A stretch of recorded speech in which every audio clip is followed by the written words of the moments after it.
kuliah Hukum Pidana Ekonomi. Topik kelima dari 70 topik. Hukum pidana dan subjek hukum pidana. Bagian kedua, agar suatu perbuatan memenuhi syarat-syarat untuk disebut sebagai tindak pidana, maka harus memenuhi beberapa unsur. Dalam setiap tindak pidana atau perbuatan pidana pada umumnya dapat kita jabarkan menjadi dua macam unsur, yaitu unsur subjektif dan unsur objektif.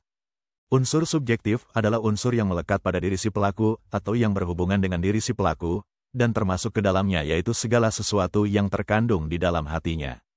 Unsur objektif adalah unsur-unsur yang ada hubungannya dengan keadaan-keadaan yang di dalamnya harus dilakukan oleh si pelaku. Dalam KUHP juga sudah disebutkan mengenai unsur objektif dan subjektif. A. Unsur objektif. Dalam buku Leden Merpaung mengenai asas teori praktik hukum pidana menguraikan mengenai unsur-unsur objektif sebagai berikut. 1. Perbuatan manusia yang termasuk unsur pokok objektif adalah sebagai berikut. Ak adalah perbuatan aktif yang disebut dengan perbuatan positif, dan omission adalah tidak aktif berbuat dan disebut juga perbuatan negatif. 2. Akibat yang ditimbulkan dari perbuatan manusia. Erat hubungannya dengan kausalitas.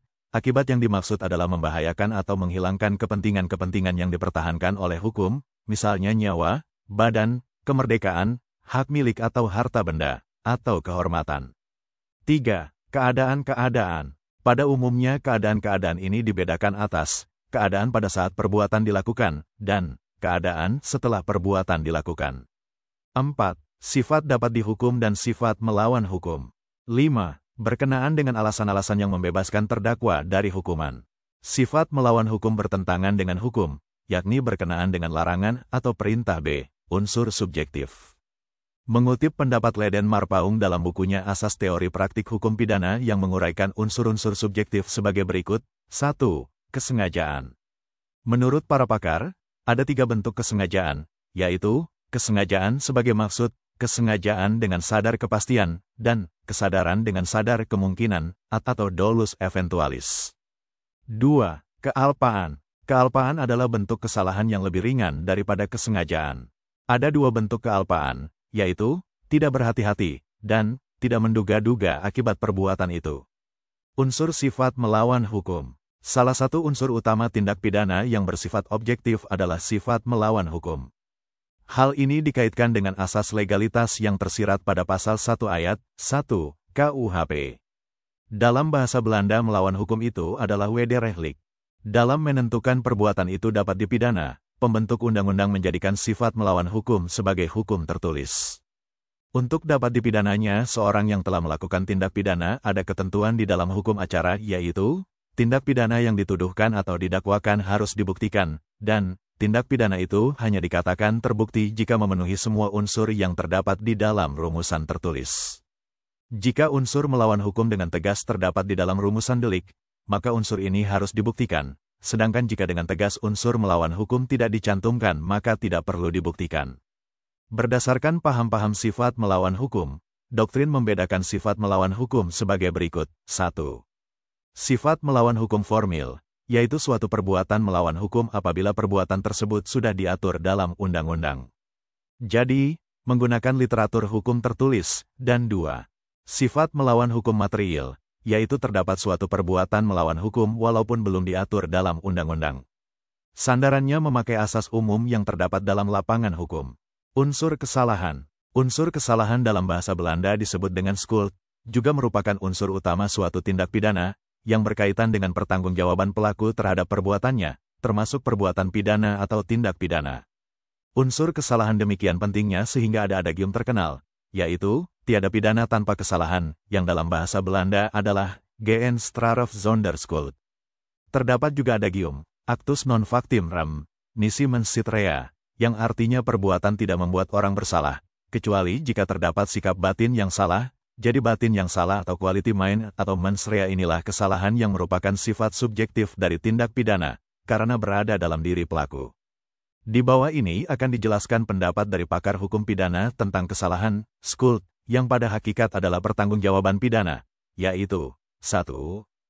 Menurut Merger, kesalahan adalah keseluruhan syarat yang memberikan dasar untuk adanya pencelaan pribadi terhadap pelaku hukum pidana. 2. Menurut Simmons, Kesalahan adalah terdapatnya keadaan psikis tertentu pada seseorang yang melakukan tindak pidana dan adanya hubungan antara keadaan tersebut dengan perbuatan yang dilakukan, yang sedemikian rupa hingga orang itu dapat dicela karena melakukan perbuatan pribadi.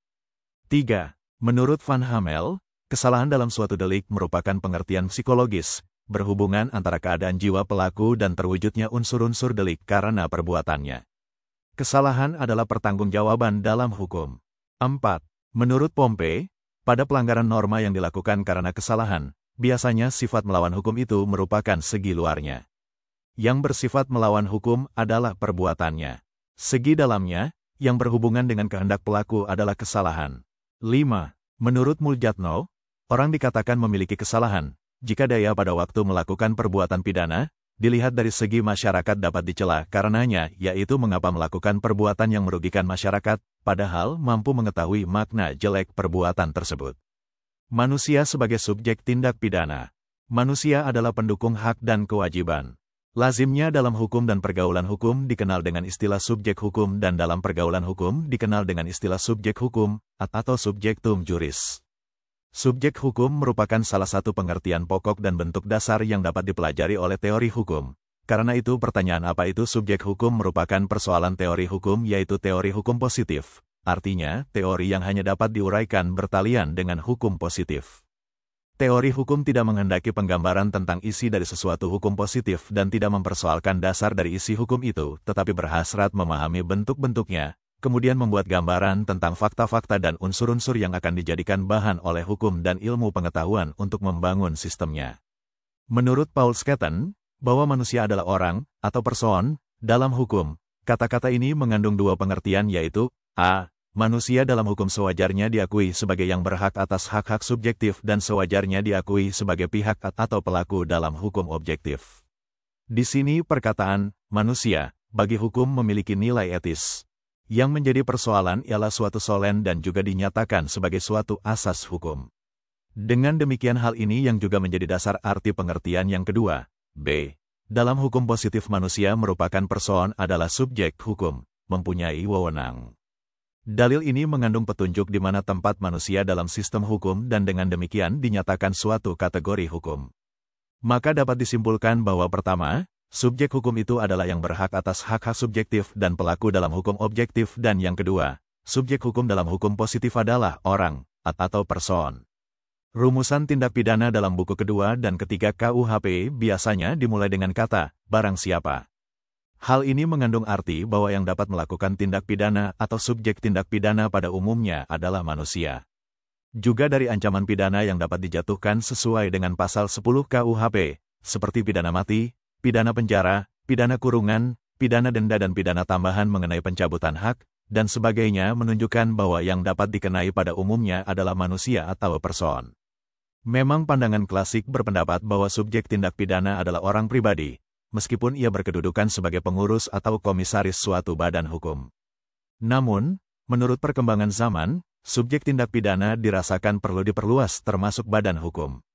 Tentu saja bentuk pidana terhadap pribadi tidak dapat diterapkan kepada badan hukum, kecuali jika yang harus dipidana adalah pribadi pengurus atau komisaris badan hukum.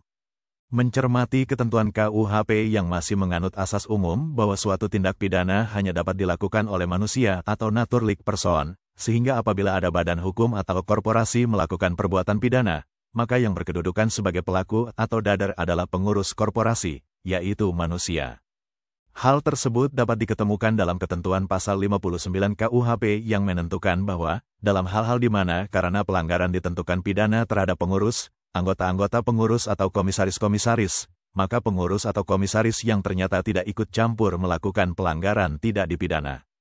Dengan demikian, dalam ketentuan KUHP pada rumusan pasal 59 dapat dikatakan bahwa para penyusun KUHP dahulu dipengaruhi atas societas delinquere non potest, yaitu badan-badan hukum tidak dapat melakukan perbuatan pidana.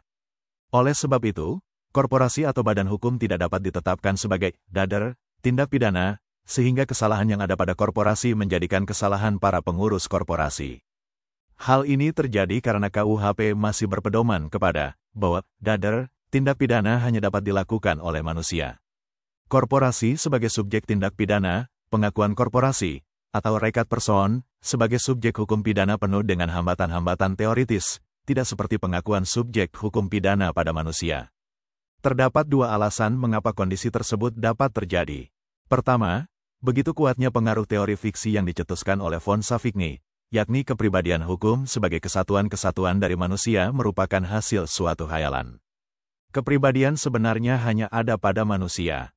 Kedua, masih dominannya asas societas delinquere non potest yang berarti bahwa badan-badan hukum tidak dapat melakukan tindak pidana.